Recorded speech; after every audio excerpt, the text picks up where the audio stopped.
Hello guys, ഇന്ന് നമ്മൾ പറയാൻ പോകുന്നത് അർജുൻ്റെ വിഷയത്തെക്കുറിച്ചാണ്.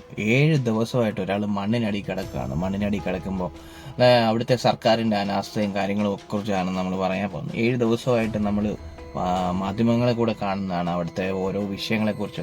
അവിടെ അദ്ദേഹത്തിന് ലോറിയുമായി മണ്ണിനടിയിലാണോ അതോ നദിയിലാണോ എന്നുള്ള സംശയത്തിലാണ് ഇപ്പോൾ നിൽക്കുന്നത്. നമ്മൾ മണ്ണിനടിയിൽ എന്നുള്ള രീതിയിലാണ് ഈ കഴിഞ്ഞ ദിവസങ്ങൾ വരെ അദ്ദേഹത്തിനെ തപ്പിക്കൊണ്ടിരുന്നത്. പക്ഷേ മണ്ണിനടിയിലും ലൊക്കേറ്റ് ചെയ്ത സ്ഥലങ്ങളിലൊന്നും കാണാതെ വന്ന സമയത്താണ് ഇപ്പം നദിയിലേക്കും കൂടെ തിരച്ചിൽ നടത്തുന്നത്. അപ്പം നമ്മൾ മലയാളികളാണ് കൂടുതലായിട്ടും അദ്ദേഹത്തിനെ തിരയാനായിട്ട് മുൻപന്തിയിൽ നിൽക്കുന്നത്.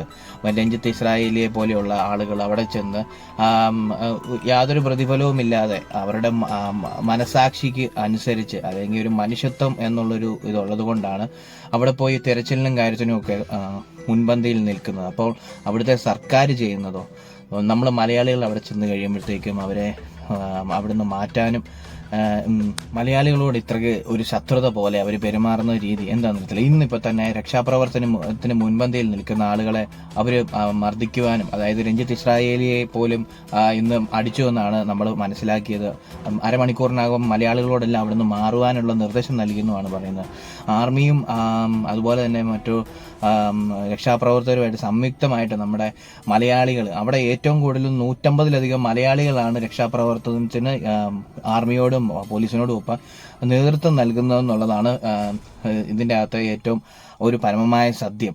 അതായത് കർണാടകത്തിൽ നിന്നുള്ള അവിടെ നിന്നുള്ള ആളുകളുടെ സാന്നിധ്യം വളരെ കുറവാണ്. ഇത്രയും വലിയൊരു റെസ്ക്യൂ ഓപ്പറേഷൻ നടക്കുമ്പോഴത്തേക്കും അവിടെ അവരുടെ ഭാഗത്തു നിന്ന്, ആൾക്കാരുടെ ഭാഗത്തു നിന്ന് ഒരു രീതിയിലുള്ള സപ്പോർട്ടും നമുക്ക് ലഭിക്കുന്നില്ലെന്നുള്ളതാണ് നമുക്ക് മാധ്യമങ്ങളിൽ കൂടെ നമുക്ക് മനസ്സിലാകുന്നത്. മനുഷ്യത്വം എന്നൊരു കാര്യം ഉള്ള ആളുകളുണ്ടെങ്കിൽ അവർ ഉറപ്പായിട്ടും ഇങ്ങനെയുള്ളൊരു രക്ഷാപ്രവർത്തനം നടക്കുമ്പം അവിടെ സഹായിക്കാനും മറ്റുമൊക്കെ ആയിട്ട് മുൻപന്തിയിൽ നിൽക്കും. ഇവിടെ നമുക്ക് ഉരുൾപൊട്ടലും മറ്റു കാര്യങ്ങളൊക്കെ നടന്നപ്പോൾ കൈമേയ് മറന്ന് ആണ് നമ്മുടെ ആളുകൾ എല്ലാവരെയും രക്ഷിക്കുവാൻ വേണ്ടിയിട്ട് അവിടെ മുൻപന്തിയിൽ നിന്ന്. അപ്പോൾ അവിടുത്തെ ആൾക്കാരുടെ ഒരു നിസ്സംഗ മനോഭാവത്തെക്കുറിച്ച് ആലോചിക്കുമ്പോൾ എന്താണ് അവരിങ്ങനെയൊക്കെ ചെയ്യുന്നത്, അല്ലെങ്കിൽ ഇങ്ങനെ മാറി നിൽക്കുന്നതെന്ന് മനസ്സിലാകുന്നില്ല. പിന്നെ നമ്മൾ മലയാളികളല്ല, കേരളത്തിൽ നിന്ന് ഇത്രയധികം പ്രഷർ ചെലുത്തിക്കൊണ്ട് മാത്രമാണ് അവിടുത്തെ ഓരോ ഗവൺമെൻറ് അധികൃതരും അതുപോലെ തന്നെയുള്ള അവിടുത്തെ ആളുകളും ഒക്കെ എത്തിത്തുടങ്ങിയെന്നുള്ളതാണ്. അതായത് ഒരു മനുഷ്യൻ മണ്ണിനടിയിൽപ്പെട്ട് 2 ദിവസം അല്ല 3 ദിവസത്തിന് ശേഷമാണ് എന്തെങ്കിലും ഒരു നീക്കുപോക്ക് അവിടെ അത്രയും ഊർജിതമായിട്ടുള്ള ഒരു അന്വേഷണം നടന്നതെന്നും കൂടിയാണ് നമ്മൾ മനസ്സിലാക്കേണ്ടത്. അതായത് നമുക്ക് വേണ്ടത് മനുഷ്യത്വം എന്നുള്ളൊരു കാര്യമാണ്. ഒരാളല്ല, നമ്മൾ പറയുന്നതനുസരിച്ച് കുറച്ച് പേര് മരണപ്പെട്ടിട്ടുണ്ട്. അർജുനൊപ്പം തന്നെ 2 or 3 പേര് ഇനിയും മണ്ണിനടിയിലുണ്ടെന്നാണ് പറഞ്ഞ് നമ്മൾ കേട്ടിരിക്കുന്നത്. പക്ഷേ അവർ മണ്ണിനടിയിലാണോ അതോ നദിയിലൂടെ ഒഴുകി പോയിട്ടുണ്ടോ എന്തോ എന്നുള്ളത് നമുക്കറിയില്ല. നമ്മൾ മലയാളികൾ കാത്തിരിക്കുന്ന അർജുനെ ജീവനോടെ ലഭിക്കുക എന്നുള്ളതാണ്. അത് ഇത്രയും ദിവസമായിട്ടും നമ്മൾ പ്രാർത്ഥനയോടുകൂടി നമ്മൾ അർജുൻ്റെ തിരിച്ചു മടങ്ങി വരവിന് വേണ്ടിയിട്ടാണ് കാത്തിരിക്കുന്നത്.